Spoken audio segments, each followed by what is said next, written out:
Hello, कैसे हैं आप सब लोग। इस सेशन में हम सॉल्व करेंगे एसएससी जीडी के प्रीवियस ईयर पेपर की मैथ्स। ये पेपर 14 फरवरी 2019 को दूसरी शिफ्ट में हुआ था। आपको मेरे साथ साथ क्वेश्चन को सॉल्व करना है और अपना आंसर लाइव चैट में आपको कमेंट करना है। पहला क्वेश्चन आपके सामने है, पढ़िए और सॉल्व कीजिए।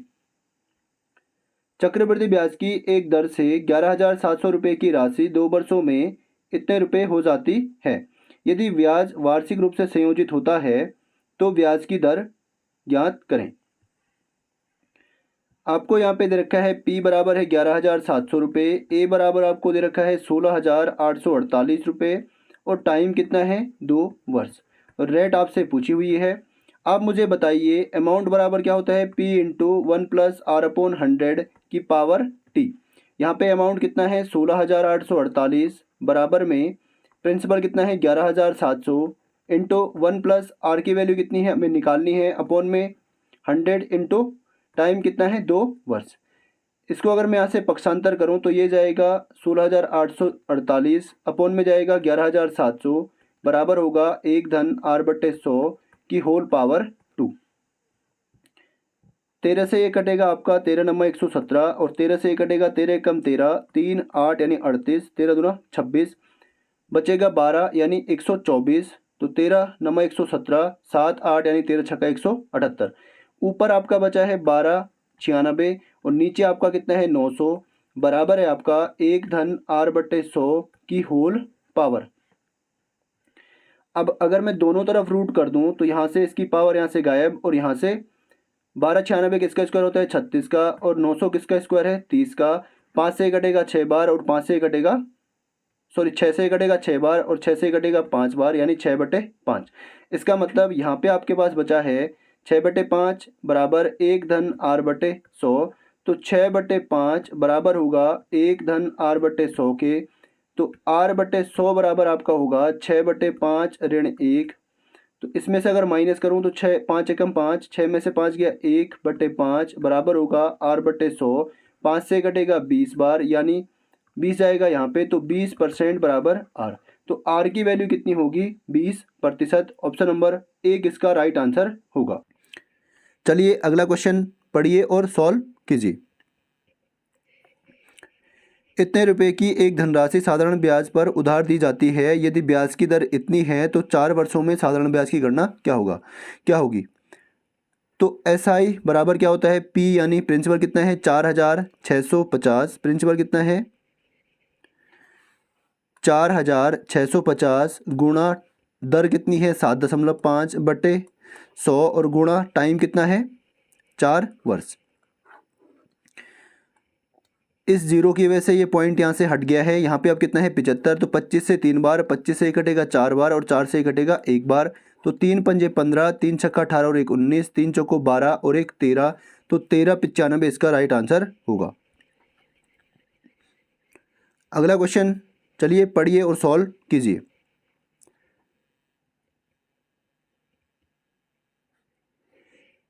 पाइप सी एक टैंक को 12 घंटे में भर सकता है और पाइप डी उसी टैंक को 40 घंटे में भर सकता है। तो कितने घंटों में पाइप सी और डी एक साथ मिलकर इस टैंक को भर लेंगे।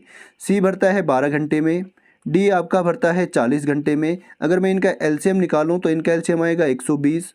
12 से कटेगा 10 बार 12 दशम की 120 और 40 से कटेगा 3 बार 40 तियाँ 120। तो सी की एफिशिएंसी 10 है, डी की एफिशिएंसी 3 है। दोनों की टोटल एफिशिएंसी कितनी होगी 10 और 3 13 और ये टोटल वर्क है। तो 120 बटे 13 इतने दिन में ये दोनों के दोनों मिलकर इस काम को पूरा कर लेंगे। ठीक है 120 बटे 13 ऑप्शन नंबर 3। अगला क्वेश्चन है, एक ठोस घनाभ की लंबाई चौड़ाई और ऊंचाई क्रमशः 14 12 और 8 सेंटीमीटर है। यदि इस घनाभ को 2 सेंटीमीटर भुजा वाले समान घन बनाने के लिए पिघलाया जाता है तो समान घनों की संख्या क्या होगी। आप मुझे बताइए एक क्यूबॉइड या घनाभ का आयतन क्या होता है लंबाई गुणा चौड़ाई गुणा ऊंचाई और एक घन का आयतन यानी क्यूब का आयतन क्या होता है ए क्यूब। यहाँ पे इनका आयतन बराबर होगा क्योंकि इस घनाभ को पिघलाकर ये जो छोटे छोटे घन हैं वो बनाए गए हैं। मान लीजिए घनों की संख्या कितनी है x है तो इतने घनों का जो आयतन होगा वो बराबर होगा इस पूरे घनाभ के आयतन के। तो इसका आयतन क्या था 14, इसकी लंबाई कितनी है 14, चौड़ाई कितनी है 12 और ऊंचाई कितनी है 8, बराबर a क्यूब, यानी इसकी भुजा कितनी है घन की 2, 2 का क्यूब इंटू एक्स। 2 का क्यूब कितना होता है 8, और 8 से ये कटेगा 8 एक बार, तो 12 चौको 48, 12 कम 12, 12 और 4 16। ऑप्शन नंबर ए इसका राइट आंसर होगा। अगला क्वेश्चन आपके सामने है, पढ़िए और सॉल्व कीजिए। यदि एक पार्किंग में सभी वाहनों का औसत इतना किलोग्राम है, 12 वाहनों का औसत 6000 किलोग्राम है, शेष वाहनों का औसत 3000 किलोग्राम है, तो पार्किंग में वाहनों की कुल संख्या कितनी है। अब यहाँ पे आप देखिए 12 वाहनों का औसत कितना है, इतना है, और शेष जो वाहन है वो कितने हैं 3000, उनका औसत कितना है 3000 है। तो मान लीजिए जो शेष वाहन थे, शेष वाहनों की संख्या माना क्या है x है, ठीक है। अब आप यहाँ से देखिए सभी वाहनों का औसत कितना है 4000, यानी 12 वाहन तो ये रहे, 12 यहाँ पे है और बाकी कितने हैं x है, तो 12 प्लस x ये कितने हो गए सभी हो गए, इनका औसत कितना है 4000, तो इनका योग क्या हो जाएगा 12 प्लस x गुणा 4000, ये इनका टोटल हो जाएगा। और यहाँ पे भी इनका हम टोटल निकालेंगे, तो 12 का औसत इतना है, तो 12 गुणा 6000, 12 गुणा 6000, 12 वाहन और इनका औसत है 6000 प्लस x वाहन और इनका औसत कितना है 3000। तो यहाँ पे आपका देखिए यहाँ पे क्या आएगा 12 चौको 48000 प्लस में 4000 x बराबर 12 छक्का 72000 प्लस में आपका आएगा 3000 x, ठीक है। यहाँ से x वालों को लेके जाएंगे यहाँ पे, तो 4000 x माइनस 3000 x बराबर होगा 72000 माइनस में 48000। यहाँ से अगर मैं देखूँ तो 4 में से 3 गया 1000 x बराबर होगा 72 में से 48 गया 24000, तो 1000 से यहाँ पे 1000 कट गया, तो x की वैल्यू कितनी आई है 24, ठीक है। तो जो शेष वाहन थे वो 24 थे और पहले कितने वाहन थे 12, तो टोटल कितने हो जाएंगे 24 प्लस 12 बराबर 36 वाहन। ये था इसका बेसिक तरीका। अब मैं आपको बताता हूँ कि इसको हम एलिगेशन से कैसे सॉल्व करेंगे। भाई सभी का औसत वजन कितना है 4000, तो इसको हम लिखते हैं बीच में, ठीक है। पहले कितने वाहन थे 12 और यहाँ पे हम मान लेते हैं x वाहन। उसके बाद जो 12 वाहनों का औसत है वो कितना है 6000, तो यहाँ पे हम लिखेंगे 6000, और यहाँ पे जो शेष वाहन है उनका औसत कितना है 3000, तो यहाँ पे आपका आएगा 3000। इनका अगर मैं डिफरेंस निकालूं तो इन दोनों का डिफरेंस आएगा 1000 और इनका डिफरेंस कितना आएगा 2000। 4 में से 3 गया 1 और 6 में से 4 गया 2, 3 जीरो से 3 जीरो यहाँ पे कटेंगे, तो 1:3 इनका रेशो आएगा। अब आप यहाँ पे देखिए 1 की वैल्यू कितनी है 12, 1 की वैल्यू अगर 12 है तो 3 की वैल्यू कितनी होगी 12 तिया 36, तो टोटल वाहन कितने हैं 36 है, ठीक है। सॉरी 1 की वैल्यू अगर यहाँ पे क्या है 2 है, ठीक है, कितना है 2 है, तो 2 की वैल्यू कितनी होगी 24। यहाँ पे कितना है 2, ये 2 था तो यहाँ पे कितना आएगा 2। अगर 1 की वैल्यू 12 है तो 2 की वैल्यू क्या हो जाएगी 24, इसका मतलब x की वैल्यू कितनी आएगी 24, और टोटल कितने हैं 3, 12 प्लस 24 कितना होगा 36, तो ऑप्शन नंबर 2 इसका राइट आंसर होगा, ठीक है। अगला क्वेश्चन है, चलिए इसको सॉल्व कीजिए।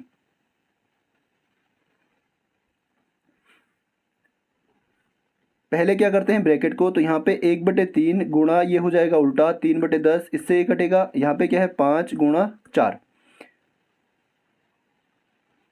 5 गुणा 4 2 से कटेगा, 2 दूनी 4 और 2 पंजे 10, 5 से कटेगा 5 से एक बार, तो यहाँ पे आपके पास बचा है 2, तो इस पूरे की वैल्यू कितनी है 2। 40 से अगर मैं इसको डिवाइड करूँ कितना आएगा 40 दूना 80 माइनस 10 और माइनस का 2, तो -2 से +2 कट गया, कितना आ गया -10। ऑप्शन नंबर डी इसका राइट आंसर होगा। अगला क्वेश्चन है, 12 लड़कों और 8 लड़कियों का कुल वजन 1080 किलोग्राम है। यदि लड़कों का औसत वजन 50 किलोग्राम है तो लड़कियों का औसत वजन क्या होगा। यहाँ पे आपके हैं बॉयज़, यहाँ पे आपके हैं गर्ल, और यहाँ पे आप ले लीजिए टोटल बॉयज़ और गर्ल्स का, ठीक है। बॉयज़ कितने हैं 12, गर्ल्स कितनी हैं 8 और टोटल कितने होंगे 20। उसके बाद यहाँ पे आप देखिए लड़कों का जो औसत है वो कितना है 50 और लड़कियों का हम मान लेते हैं x। और यहाँ पे इनका जो टोटल है इन सभी का योग कितना है 1080 kg। सभी के वज़न का योग कितना है 1080 kg। यहाँ से अगर मैं लड़कियों के वज़न का योग निकालूँ तो 8 गुणा x 8x और लड़कों के वज़न का योग क्या होगा 12 पंजे 60 यानी 600 kg। ये क्या है सभी का योग है 1080 और यहाँ से अगर मैं सभी का योग निकालूँ तो 600 प्लस 8x बराबर कितना होगा 1080 के, क्योंकि ये भी क्या है इनका योग है और ये भी क्या है इनका योग है। तो 8x बराबर हो जाएगा 1080 माइनस 600। तो x बराबर आपका होगा, इसमें से इसको माइनस करूँ तो 480 बट्टे में आएगा 8 से घटेगा 6 बार यानी 60 kg। तो लड़कियों का औसत वजन कितना होगा, ऑप्शन नंबर 3 इसका राइट आंसर होगा 60 kg। चलिए अगला क्वेश्चन पढ़िए और सॉल्व कीजिए। एक स्क्वायर आपके पास है, ठीक है, इसका जो डायगोनल है वो कितना दे रखा है 14 सेंटीमीटर। उसके बाद ये पूछता है उस वर्ग के विकर्ण की लंबाई क्या होगी जिसका क्षेत्रफल पहले वर्ग के क्षेत्रफल से दोगुना है। तो पहले वर्ग का अगर मैं क्षेत्रफल निकालूं तो यहाँ से इसकी साइड होगी a√2। a√2 क्या होता है विकर्ण, बराबर कितना है 14। यहाँ से साइड आएगी इसकी 14/√2 और इसका अगर एरिया में निकालूं तो एरिया यानी a² बराबर 14/√2 गुणा 14/√2। तो ये आपका होगा 14 गुणा 14 अपॉन में √2 गुणा √2 यानी 2। √2 गुणा √2 कितना होगा √4 और इसका मतलब क्या होता है 2। ये क्या आ गया है पहले वाले वर्ग का क्षेत्रफल। जो दूसरा जो वर्ग है उसका क्षेत्रफल पहले वाले का दुगुना है। यहाँ पे इसने लिखा है पहले वाले वर्ग के क्षेत्रफल से दोगुना क्षेत्रफल है। तो इसका अगर मैं 2 गुना करूँ तो कितना आएगा, 2 से 2 कटेगा, कितना आएगा 196। तो ये दूसरे वर्ग का क्षेत्रफल होगा। तो दूसरा वर्ग मैं यहाँ पे बनाता हूँ। मान लीजिए इसकी साइड कितनी है x है, इसकी साइड मान लीजिए क्या है x सेंटीमीटर है। तो यहाँ से अगर मैं इसका एरिया निकालूँ तो x² बराबर 196 और x बराबर कितना होगा, ये किसका स्क्वायर है 14 का, तो x बराबर 14 सेंटीमीटर। अब इसने पूछा है इसका विकर्ण क्या होगा। तो इसका विकर्ण ये है और विकर्ण क्या होता है side √2 side √2 into side, √2 into side क्या है x बराबर √2 गुणा 14 यानी 14√2 इसका राइट आंसर होगा। ऑप्शन नंबर 2 इसका राइट आंसर होगा। ऐसा ही क्वेश्चन पिछले वाले पेपर में भी शायद था, उसमें डाटा थोड़ा सा अलग था। चलिए अगला क्वेश्चन पढ़िए और सॉल्व कीजिए। नीचे दिए गए लाइन चार्ट 7 अलग अलग महीनों में कारों के उत्पादन को दर्शाते हैं। यहाँ पे आपसे पूछा है M4 में कारों का उत्पादन M2 में कारों के उत्पादन का कितना % है। M4 में कितना है, M4 में उत्पादन आपका है 24। M4 आपका ये रहा और इसके ऊपर क्या है 24। तो M4 में उत्पादन कितना है 24 और M2 में कितना है 32। अब ये पूछता है M4 में कारों का उत्पादन M2 में कारों के उत्पादन से, मतलब M4 में 24 है और M2 में कितना है 32। 32 का 24 कितना % है, तो ये कटेगा 8 से 3 बार, 8 से कटेगा 4 बार, 4 से 100 कटेगा 25 बार, 25 या 75 इसका राइट आंसर होगा 75%। ऑप्शन नंबर 2 इसका राइट आंसर होगा। चलिए सॉल्व कीजिए।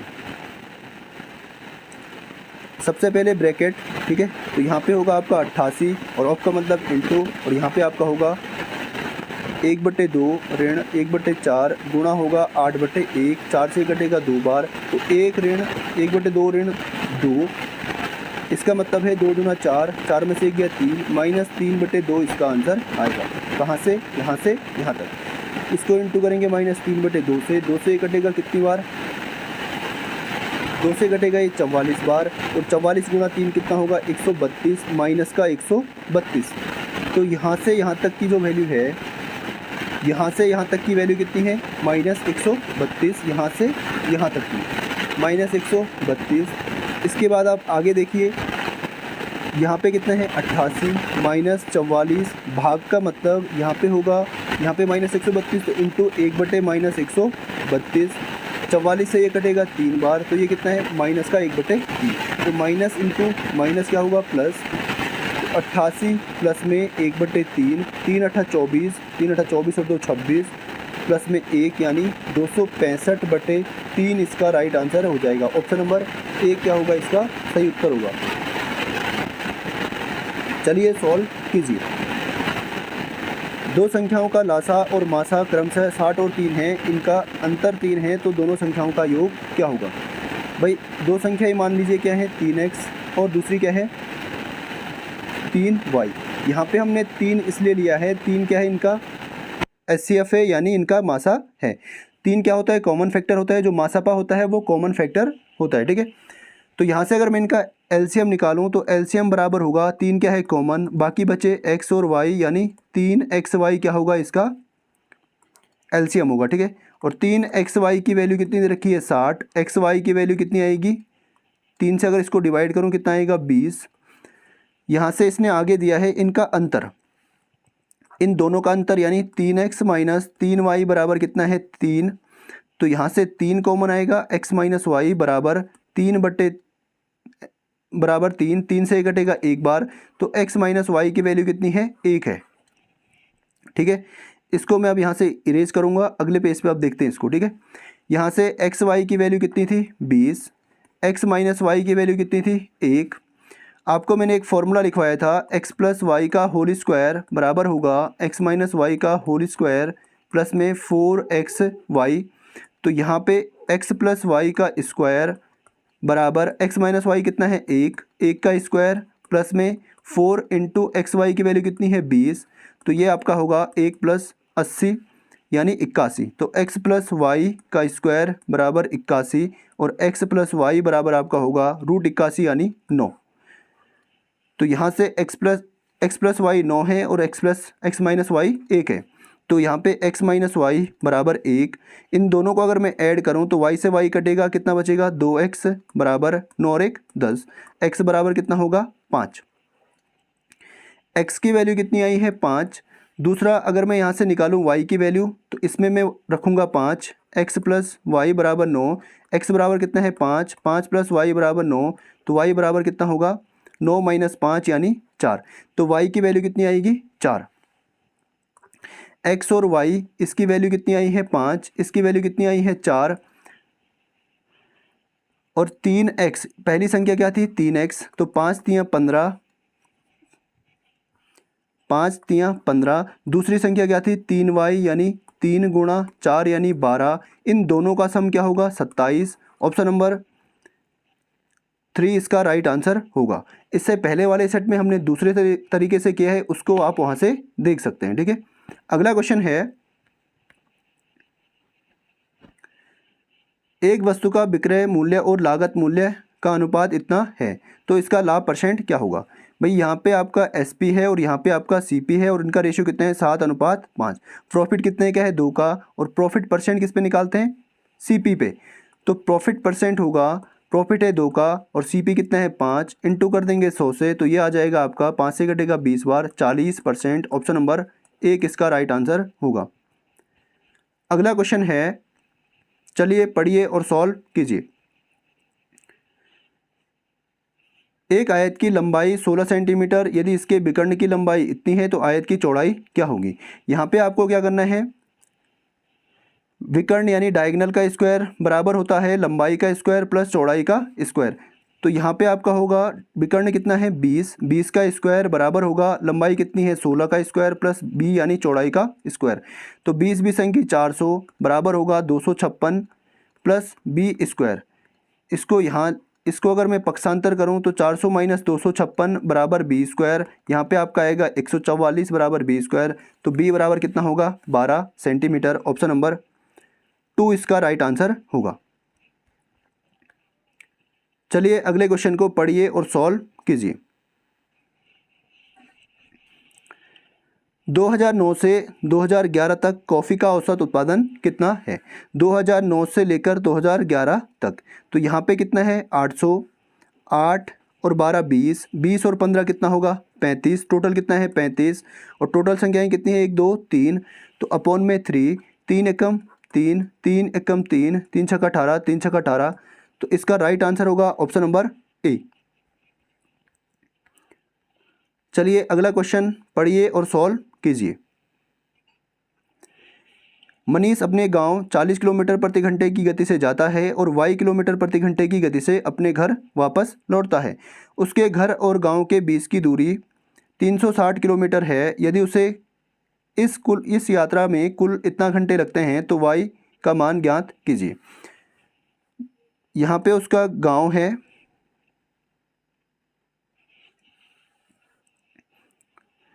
यहाँ पे उसका गांव है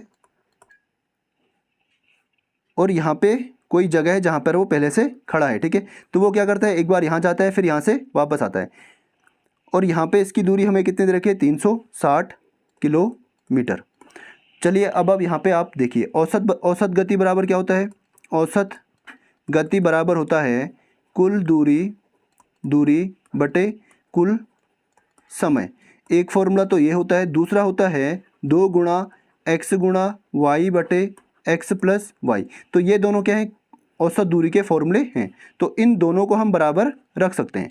तो कुल दूरी कितनी होगी भाई, यहाँ से यहाँ तक जब जाता है तो 360 जाता है, दोनों तरफ जाएगा तो इसका मतलब 2 बार गया, कितनी दूरी 360, अपॉन में कुल समय कितना है 21 घंटे, और इज इक्वल टू में ये वाला फॉर्मूला तब लगता है जब हमें 2 बार स्पीड दे रखी है। एक स्पीड कितनी है 2 गुणा 40 गुणा दूसरी स्पीड कितनी है y किलोमीटर प्रति घंटा, अपॉन में 40 प्लस y की वैल्यू कितनी है y।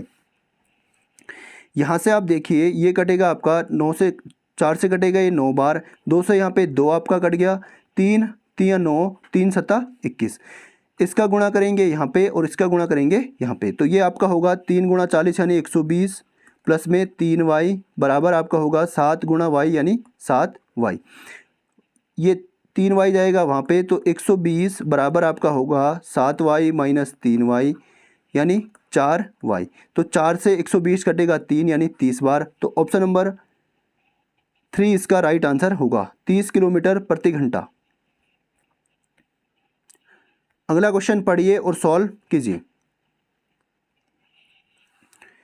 P प्लस Q मिलकर एक काम को 20 दिनों में करते हैं, P इस काम को 36 दिन में करता है, तो Q अकेले कितने दिनों में इस पूरे काम को करेगा। इनका एलसीएम आएगा 180, 9 20 नमा 180 और 36 पंजे 180। इनकी एफिशिएंसी कितनी है, P और Q की एफिशिएंसी है 9 और P की एफिशिएंसी कितनी है 5। अगर P की एफिशिएंसी 5 है और टोटल एफिशिएंसी 9 है, तो 9 में से 5 गया 4, इसका मतलब Q की एफिशिएंसी कितनी होगी 4। अगर मैं इसको 4 से डिवाइड कर दूं तो मेरे पास Q का यहाँ पे टाइम आ जाएगा, 4 से कटेगा ये 45 बार, तो 45 दिन में Q इस काम को अकेला कर पाएगा, ठीक है। ऑप्शन नंबर इसका हो जाएगा ऑप्शन नंबर 3। चलिए अगला क्वेश्चन पढ़िए और सॉल्व कीजिए। वर्ष 2011 का उत्पादन वर्ष 2009 के उत्पादन का कितना % है। वर्ष 2011 का उत्पादन कितना है 1500 और 2009 का कितना है 800, तो इसका कितना % है, यानी 1500 2011 का 2009 के उत्पादन का कितना % है। 2009 का क्या है 800, इंटू कर देंगे 100 से, 2 जीरो से 2 जीरो यहाँ पे कटेंगे, 8 से कटेगा 8 एकम 8 7 0 यानी 8 8 64, तो 1 8 कौन से ऑप्शन में है, ऑप्शन नंबर 2, यही इसका राइट आंसर होगा, ठीक है। बाकी इसको आगे भी कर सकते हैं, 7 8 8 7 56, फिर बचेगा 4, यहाँ पे 8 7 56, 8 7 आपका 56, 8 एकम 8 7 0 यानी 8 8 64, फिर 6 0 यानी 8 7 56, 4 0 यानी 8 पंजे 40, तो ऑप्शन नंबर 2 इसका राइट आंसर होगा। चलिए अगले क्वेश्चन को पढ़िए और सॉल्व कीजिए। 4 संख्याएं क्रमशः इस अनुपात में हैं, यदि इन 4 संख्याओं का योग इतना है तो पहली और चौथी का योग क्या होगा।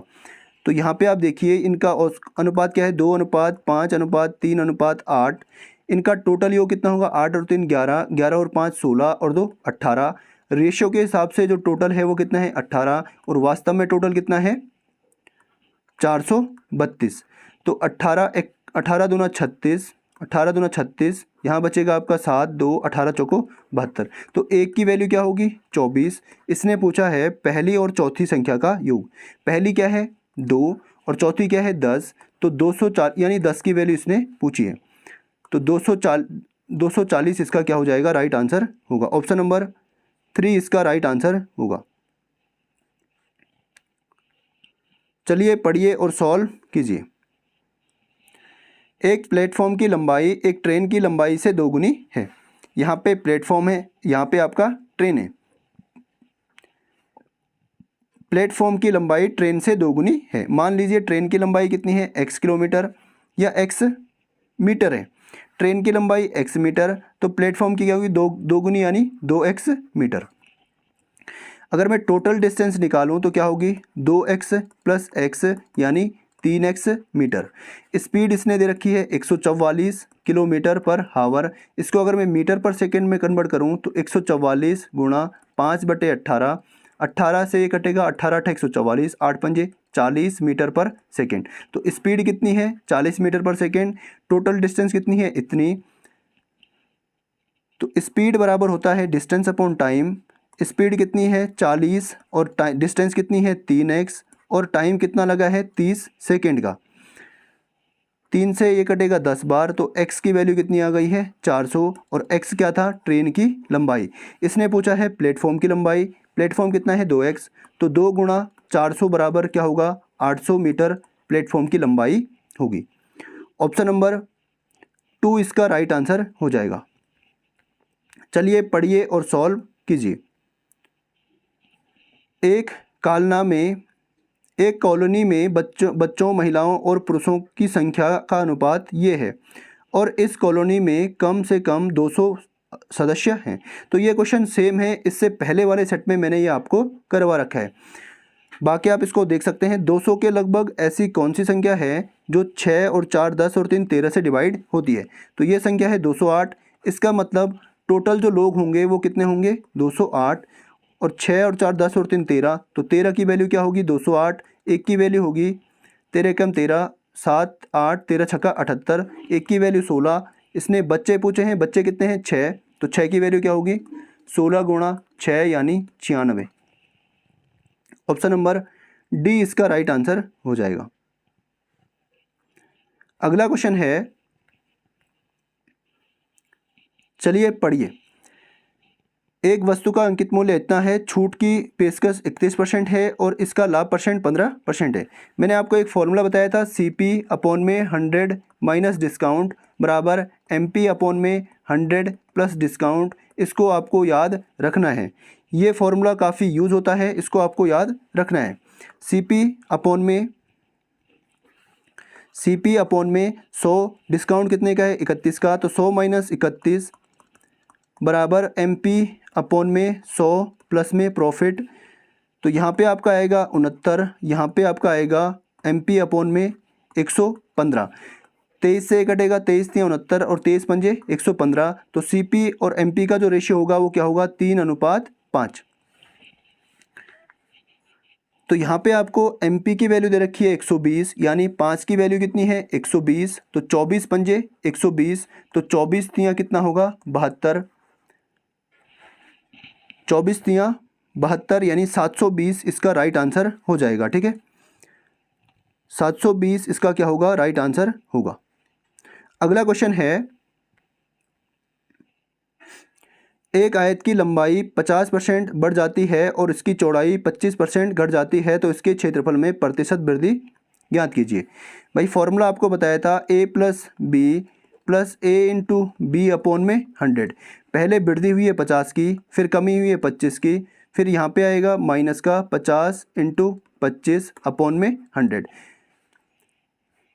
50 से कटेगा 2 बार और 2 से कटेगा 12.5 बार। यहाँ पे 50 माइनस का 12 यहाँ पे और माइनस का 25 यहाँ पे, माइनस का 12.5 यहाँ पे, तो माइनस का 37.5। अब यहाँ पे आप देखिए 50 में से ये माइनस होगा तो कितना आएगा 12.5% की यहाँ पे वृद्धि हुई है। ऑप्शन नंबर 3 इसका राइट आंसर होगा। बाकी आप इसको ऐसे भी सॉल्व कर सकते हैं, लंबाई यहाँ पे है और यहाँ पे चौड़ाई। मान लीजिए इसकी लंबाई 100 थी और चौड़ाई भी क्या थी 100 थी। पहले क्या हुई है वृद्धि, तो वृद्धि होगी तो क्या आएगा 50 की वृद्धि हुई है तो 150 और यहाँ पे कमी आई है 25 की, तो यहाँ पे 75। अब इनका आप रेशियो बनाइए, 25 से कटेगा 25 चौको 100, 50 से कटेगा 2 बार और 50 से कटेगा 3 बार, 25 से कटेगा 4 बार, 25 से कटेगा 3 बार। अगर मैं यहाँ से एरिया निकालूँ L इंटू बी तो ये होगा 4 दूनी 8 और यहाँ पे होगा आपका 3 तिया 9। तो कितने की वृद्धि हुई है? 1 की। किस पे वृद्धि हुई है? 8 पे। अपॉन में 100 इंटू कर देंगे 100 से, तो इसका आंसर आएगा 12.5%, ऑप्शन नंबर 3। अगला क्वेश्चन है, पहली वस्तु का विक्रय मूल्य 470 रुपये और दूसरी वस्तु का लागत मूल्य 470 रुपये है। तो यदि पहली वस्तु पर 20% की हानि और दूसरी वस्तु पर 20% का लाभ होता है तो समग्र लाभ या हानि परसेंट ज्ञात करो। ये क्वेश्चन पहले भी आ चुका है, 2 बार आ चुका है शायद, एक में 960 था और एक में 480 था। तो यहाँ पे आप देखिए इसका जो SP है वो कितना है? 470। इसका CP कितना है? 470। दूसरी वस्तु का CP कितना है? 470।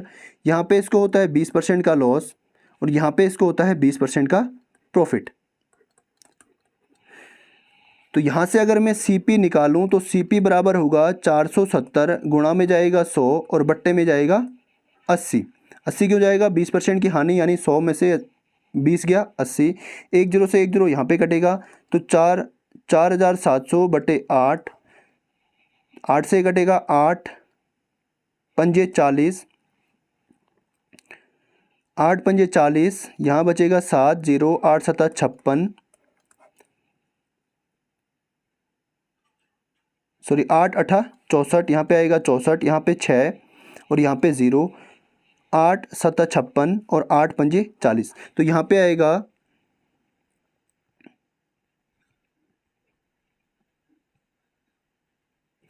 इसका जो CP आया है वो क्या है? 8 पंजे 40, 8 पंजे 40, 8 8 64, 8 7 56 और 8 पंजे 40। इसका ये क्या है? CP। यहाँ से अगर मैं इसका SP निकालूँ दूसरी वस्तु का तो ये होगा आपका 470 गुणा प्रॉफिट हुआ है तो 120 बटे 100। CP में क्या होता है? जो चेंज होता है वो नीचे होता है और जो SP में होता है वो चेंज कहाँ होता है? ऊपर होता है।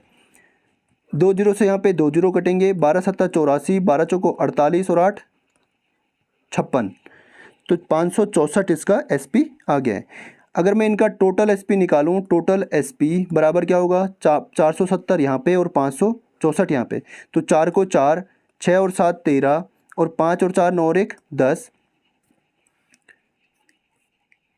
उसके बाद यहाँ पे आप देखिए इनका अगर टोटल CP निकालूं तो CP क्या होगा?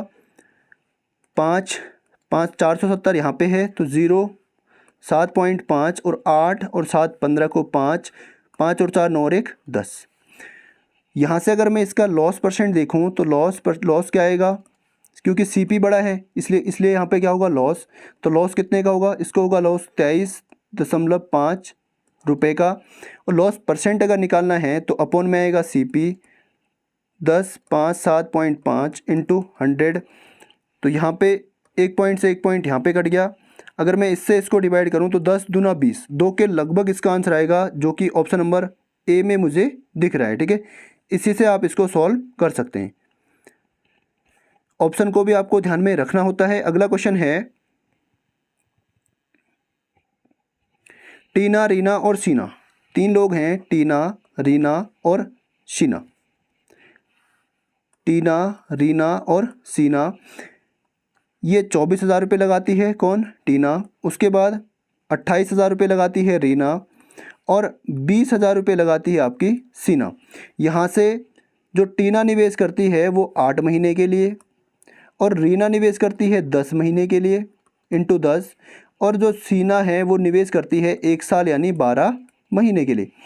यहाँ से अगर मैं इसके 3 0 यहाँ से काटूँ, 3 0 यहाँ से, 3 0 यहाँ से, उसके बाद 2 से ये कटेगा 10 बार, 2 से ये कटेगा 5 बार, 2 से ये कटेगा 4 बार, 4 से ये कटेगा 1 बार, 4 से ये कटेगा आपका 4 7 28, 4 से कटेगा 3 बार। तो इनका जो रेशियो आएगा टीना, रीना और सीना, ये होगा 24 से कम 24, 5 7 35, रेशियो 10 3 30।